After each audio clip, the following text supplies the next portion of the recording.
अगर आप इस लड़ाई में सफलता हासिल नहीं कर सकते हैं तो आए दिन अत्याचार होते रहे हैं और होते रहेंगे। लेकिन एक बात याद रख लेना, अगर इस मामले में आपने अभियुक्तों को गिरफ्तार करवा दिया तो मैं गारंटी के साथ में कहता हूँ राजस्थान नहीं, भारत का नाम ऊंचा हो जाएगा और आपका नाम ऊंचा हो जाएगा, एक कानून बन जाएगा। इस तरह से बाबूलाल बैरवा, दूसरे किसी बाबूलाल बैरवा को आत्महत्या करने की जरूरत नहीं पड़ेगी।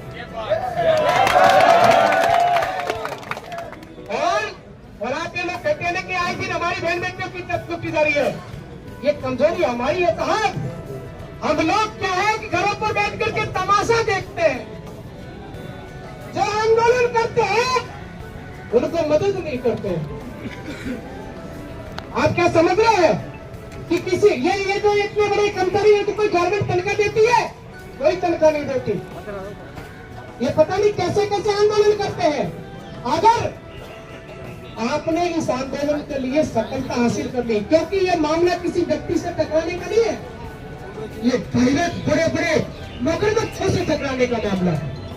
ये डायरेक्ट 25 सीएम से टकराने का मामला है। ये बात को ध्यान रखना, ये मामला छोटे मोटे आदमी से, किसी जाति धर्म से टकराने का मामला नहीं है दानवी साहब, ये बड़े बड़े मगरमच्छों से टकराने का मामला है। ये राजस्थान के 25 सीएम से टकराने का मामला है। और याद रख लेना, जो टकराते हैं इतिहास सुनी का लिखा जाता है। घर पे बैठे रहने वाले बुज़दिल और मुर्दा है, उनको समाज भुला देता है। इसी के साथ में हमारी को विराम देता हूँ। जय भीम, जय संविधान, जय समाज। आदरणीय वकील साहब, तथ्यात्मक बातें ये होती हैं। अगर समाज में वकील रहे तो ऐसे रहे जो बातें नहीं। आपने कहा ये मगरमच्छों से टकराने का मामला है। सुनो मेरी बात, सब लोग, वकील साहब है, आपने कहा ये मगरमच्छों से मुख्यमंत्री से टकराने का मामला है। मैं एक बात कह रहा हूँ आपको, इन सारे आंदोलनकारियों की एंट्री वहां होती है जब नो एंट्री लिखा होता है, ठीक है ना? हमें पता था इसका खामियाजा, इसका कितना बड़ा भुगतना पड़ेगा। और मेरे समाज के जो क्रांतिकारी साथी हैं वो इस लड़ाई को लड़ रहे हैं, पर याद रखिए इस लड़ाई में समाज का प्रत्येक दबा हुआ कर्मचारी आपके साथ में है। इस बात को आप मत भूलना, चाहे वो लिखे या ना लिखे। उम्मीद कर रहे हैं आपसे आज कि जरूर हमारे साथी लोग लड़ रहे हैं और हमें आने वाले समय में सुरक्षा मिलेगी। किसी जूनियर के ऊपर कोई सीनियर लाड साहब नहीं बनेगा।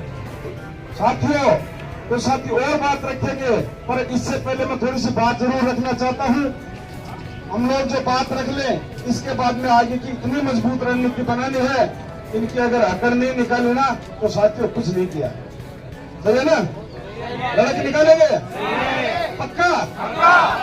जोरदार नारा बोलेंगे मेरे साथ, इंकलाब जिंदाबाद, जिंदाबाद जिंदाबाद, इंकलाब जिंदाबाद, जिंदाबाद जिंदाबाद।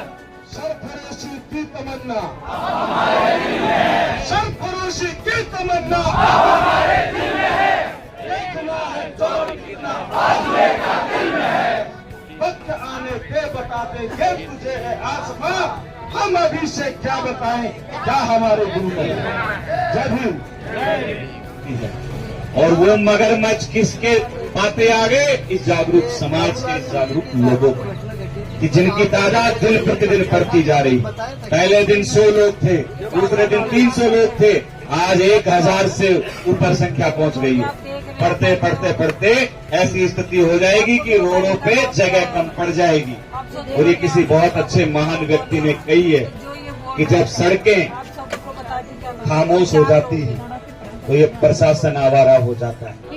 तो आज ये जो बाबूलाल वाला प्रकरण है, इस पर राजस्थान सरकार एक्शन लेने में इतनी देरी क्यों कर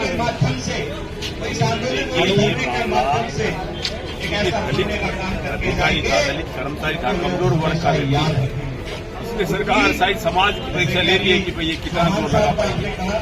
इस धरने में राजस्थान से आई सरकार से हमारी यही निवेदन है, सरकार नेता नहीं है, वो राजस्थान पुलिस का अहम ये राजस्थान सरकार की पुलिस की जिम्मेदारी बढ़ती है कि उसको न्याय दिलाए। समाज को तो बीच में आ रहा है, केवल SC ST के मामले में लड़ाई, ये लड़ाई जो हमारे बेचारे एक निर्दोष कर्मचारी के साथ जो नाइंसाफी हुई है, तो उसकी सशक्त परीक्षा के लिए सरकार नेता से न्यायिक जांच की जाए, दोषियों को गिरफ्तार कराया जाए। सरकार केवल SC/ST का मैटर नहीं है, ये एक प्रावधान है कि अगर किसी आदमी को षड्यंत्र प्लान बना के षड्यंत्र कहता है, पता है उसका सुन जाता है, अगर वो ऐसे शिकार हो जाता है एक सिस्टम का, तो सरकार की जिम्मेदारी है कि करे कानूनी कार्रवाई मजबूती से शुरू कराए, जिससे आगे बढ़ सकता है। राजस्थान में आज तो इतनी बड़ी घटना घटी है और उस पर मुकदमा दर्ज करके वो जो आरोपियों के खिलाफ कार्रवाई करनी है, जो सजगता जो प्रशासन को अपनाई की है, इस पर कब तक समाज खड़ा रहेगा, आगे की क्या रणनीति है? हम ये चाह रहे हैं कि दोबारा ऐसा कोई राजस्थान में प्रकरण रिपीट नहीं हो, और जिम्मेदारी बनती है सरकार की कि इसकी न्यायिक जांच कराए, दोषियों को गिरफ्तार कराए और इसमें ऐसी पुनरावृत्ति नहीं हो, गहनता से जांच की जाए, CBI इसकी जांच करे और पहले इनको अरेस्ट किया जाए और फिर सच्चाई सामने आ जाएगी। सरकार पहले स्टेप में घबरा रही है, तो बचाना चाह रही है। सरकार का क्या है, सरकार नहीं मानेगी। राज्य सरकार को दबाने के लिए, हम समझाने के लिए शांतिपूर्ण धरना अभी जरूर है, जेलों में करेंगे और सरकार नहीं मानेगी, हमारा आंदोलन जारी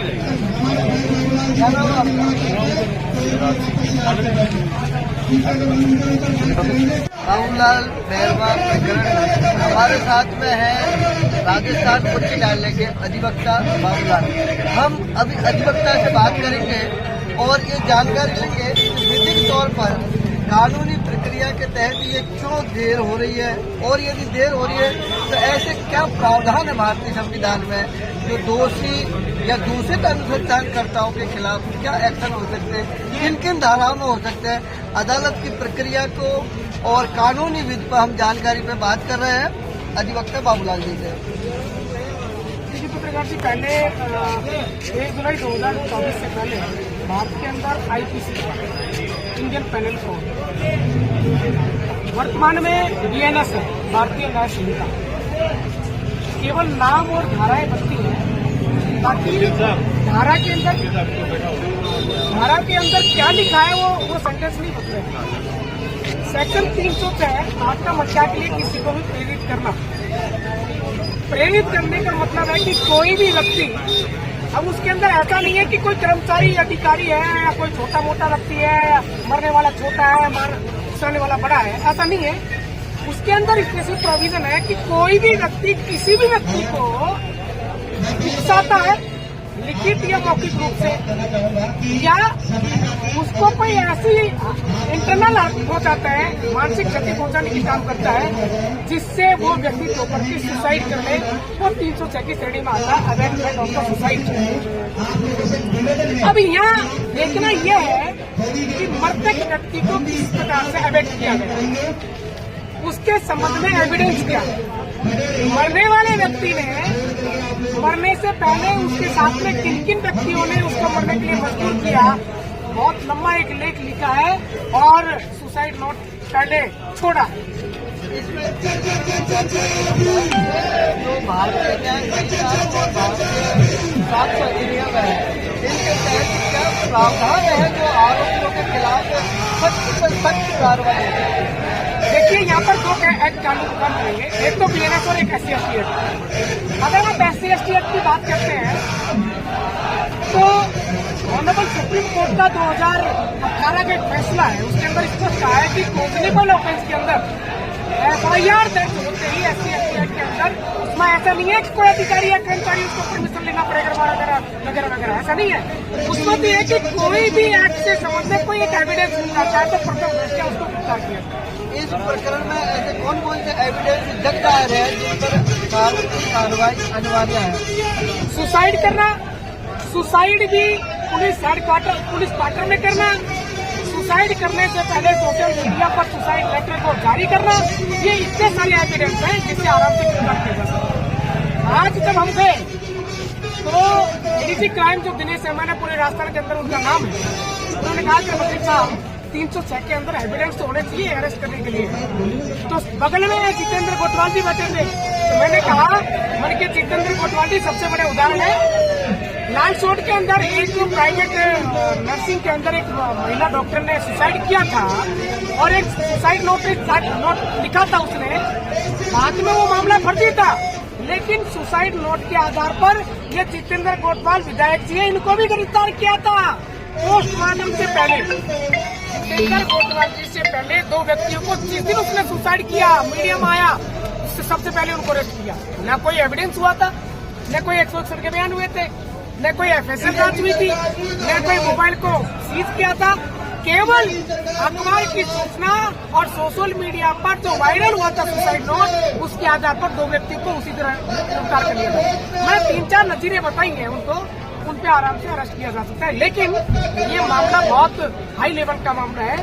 और मैं क्लियर बता देता हूँ पत्रकार जी, यदि बाबूलाल बैरवा के नाम के आगे बाबूलाल बैरवा की जगह कोई और दूसरा नाम होता, आप समझ गए होंगे मेरी बात को, तो आज की तारीख में दूसरे दिन अरेस्ट कर लिए जाते हैं। या मरने वाले की जगह बाबूलाल बैरवा भी होता, लेकिन अधिकारियों के नाम भी अगर कोई दलितों के होते तो उनको भी अरेस्ट कर लिया जाते। मैं गारंटी के साथ में कहता हूँ, ये देश के अंदर खासकर से ये जो 25 सरकार है ना, ये वर्तमान विचारधारा की सरकार है। जहाँ जहाँ इनकी सरकारें हैं वो निर्णय भी, ये न्याय भी जाति के आधार पर किया जाता है।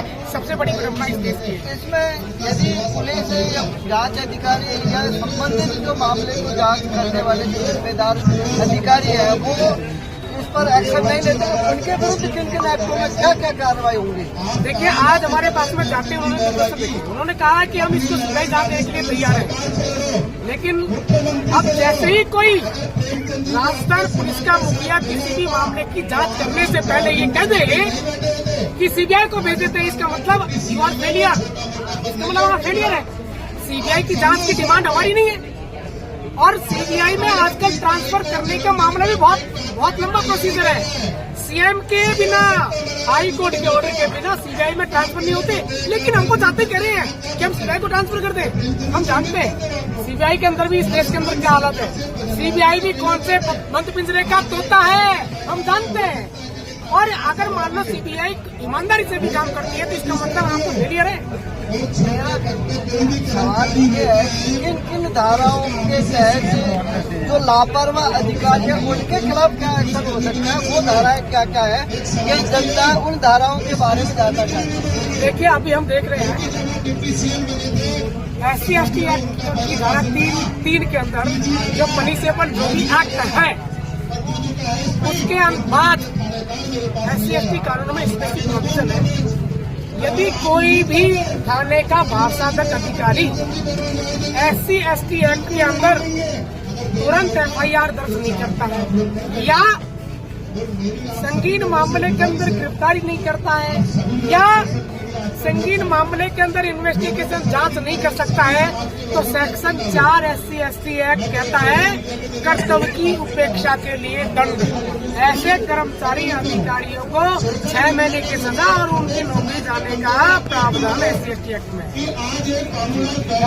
बाबूलाल बैरवा, रास्ता